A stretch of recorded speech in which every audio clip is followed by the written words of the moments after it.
السلام علیکم ورحمۃ اللہ وبرکاتہ۔ دوستو، ایک بار نبی پاک صلی اللہ تعالیٰ علیہ وسلم پر درود پاک صلی اللہ علیہ نبی الامی والہ صلی اللہ علیہ وسلم صلاۃ و سلام علیک یا رسول اللہ صلی اللہ تعالیٰ علیہ وسلم۔ دوستو، آج جو ویڈیو میں پیش کرنے والا ہوں یہ بہت زیادہ خوبصورت اور شاندار ویڈیو ہوگا، اور اس کو آپ شروع سے لے کے آخر تک دیکھیں اور اس کو اتنا شیئر کریں کہ ہر اسلامی بھائی تک یہ ویڈیو پہنچ جائے۔ دیکھیے، آج میں آپ سے اس بارے میں گفتگو کرنے والا ہوں کہ وہابیہ جو ایصال ثواب کے منکر ہیں وہ اس طریقے سے سنیوں کو بہکاتے ہیں کہ دیکھو، آپ جو 22 رجب کو حضرت امام جعفر صادق رضی اللہ تعالیٰ عنہ کی کنڈیلیوں کی جو فاتحہ دلاتے ہو، تو 22 رجب کو نہ ان کی ولادت ہے نہ وفات ہے، اس لیے فاتحہ دلانا جائز نہیں ہے۔ تو میں یہ عرض کروں گا تمام اپنے سنی اسلامی بھائیوں سے کہ آپ فاتحہ دلائیں اور فاتحہ کا جو رواج ہے اس کو برقرار رکھیں۔ اگر مان بھی لیا جائے کہ حضرت امام جعفر صادق رضی اللہ تعالیٰ عنہ کی اس دن نہ وفات ہے نہ ولادت ہے، تو فاتحہ کا دلانا ناجائز کون سی دلیل سے ہوگا؟ تو میں آپ کو بتا دوں کہ کسی بھی چیز کا جائز اور ناجائز ہونے کا مدار اس بات پر نہیں ہے جس بات پر جو وہابیہ نے بات رکھی ہے اور اس ہیلے سے جو ہے سنیوں کو بہکاتے ہیں، بلکہ اس بات پر ہے کہ جس چیز سے شریعت نے روکا ہو وہ ناجائز ہے، اور جس چیز سے نہیں روکا وہ چیز جائز ہے۔ تو دیکھیے، اعلیٰ حضرت فاضل بریلوی اور رضی اللہ تعالیٰ عنہ سے اس بارے میں سوال کیا گیا کہ جو عامت المسلمین سنیوں میں یہ رواج ہے کہ کنڈیلیوں کی فاتحہ دلاتے ہیں، تو یہ دلانا جائز ہے یا ناجائز ہے؟ تو اعلیٰ حضرت فاضل بریلوی رضی اللہ تعالیٰ عنہ جواب میں ارشاد فرماتے ہیں کہ یہ فاتحہ دلانا یعنی ایصال ثواب کرنا یہ جائز و مستحسن ہے اور فاتحہ دلانی چاہیے۔ اور پھر آپ رد المختار کے ایک عبارت نقل فرماتے ہیں جس میں ایک لفظ ہوتا ہے عبادت، یعنی عبادت کا ثواب بندہ جو ہے اپنے جو ہے اہل خانہ جو گھر سے گزر چکے ہیں، مرحومین ہیں، ان کو ایصال ثواب کر سکتا ہے۔ اور عبادت کی تفسیر میں اسی کے حاشیے میں دیا ہے کہ بے عبادت اے سواء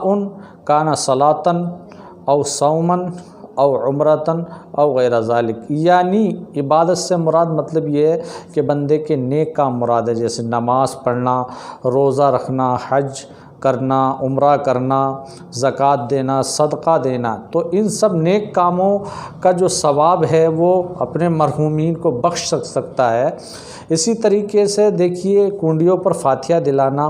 پڑھنا، قرآن عظیم پڑھنا، لفظ قرات بھی عبادت میں آتا ہے، ذکر بھی عبادت میں آتا ہے، تو اس کا ثواب پہنچانا بالکل جائز ہے، رد المختار میں ہے، بالکل جائز ہے۔ تو آپ دلائیں، اس کسی بہکاوے میں نہ آئیں، کسی شخص کے بہکاوے میں نہ آئیں، کیونکہ کسی چیز کا بھی جائز ہونے اور ناجائز ہونے کا مدار ان باتوں پر نہیں ہے جو وہابیہ کہتے ہیں، بلکہ کسی چیز کے ناجائز ہونے کا مدار اس بات پر ہے کہ شریعت نے اس چیز سے آپ کو روکا ہو۔ فاتحہ دلانے کو شریعت نے روکا ہی نہیں ہے، کیونکہ فاتحہ دلانا ایک ثواب کا کام ہے، اور ثواب جو ہے اپنے مرحومین کو پہنچایا جا سکتا ہے۔ اور ایک بات اور قابل توجہ ہے، بات یہ ہے کہ جیسا کہ وہابیہ کہتے ہیں کہ آپ 22 رجب کو فاتحہ دلانا جائز نہیں، اس لیے کہ حضرت امام جعفر صادق رضی اللہ تعالیٰ عنہ کی نہ تاریخ ولادت ہے اور نہ وفات ہے، تو اس لیے فاتحہ دلانا جائز ہی نہیں ہے۔ تو قابل توجہ یہ بات ہے کہ آپ دیکھتے ہیں کہ 11ویں شریف کو عامت المسلمین سنی اسلامی بھائی جو ہے فاتحہ دلاتے ہیں، تو حضرت غوث اعظم رضی اللہ تعالیٰ عنہ کی فاتحہ دلاتے ہیں اس دن، یعنی 11 تاریخ کو نہ آپ کی تاریخ وفات ہے اور نہ ولادت ہے، پھر بھی فاتحہ دلاتے ہیں، اور پوری دنیا میں دلائی جاتی ہے، جس کا مطلب یہ ہے کہ عامت المسلمین اس کام کو کرتے ہیں، اور اس کے بارے میں اللہ کے رسول صلی اللہ تعالیٰ علیہ وسلم ارشاد فرماتے ہیں من رآہ المؤمنون حسنا فہو عند اللہ حسن، یعنی جس چیز کو مسلمان اچھا سمجھتے ہیں وہ اللہ کے نزدیک بھی اچھی ہوتی ہے۔ کنڈیلیوں کی فاتحہ دلانا مستحسن اور جائز ہے، یہ ناجائز نہیں ہے۔ کسی کے بہکاوے میں نہ آئیں اور خوب اہتمام کے ساتھ کنڈیلیوں کی فاتحہ دلائیں اور فاتحہ دلا کر اپنے مرحومین کو بھی بخشیں۔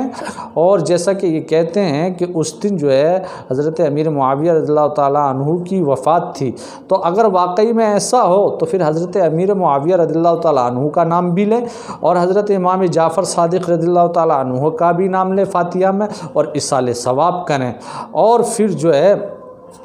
لوگوں کو بلائیں اور اس شیرنی کو بانٹیں اور ثواب کے مستحق بنیں۔ اگر یہ باتیں آپ کو پسند آئی ہوں تو زیادہ سے زیادہ شیئر کریں، لائک کریں، کمنٹ کریں۔ السلام علیکم ورحمۃ اللہ وبرکاتہ۔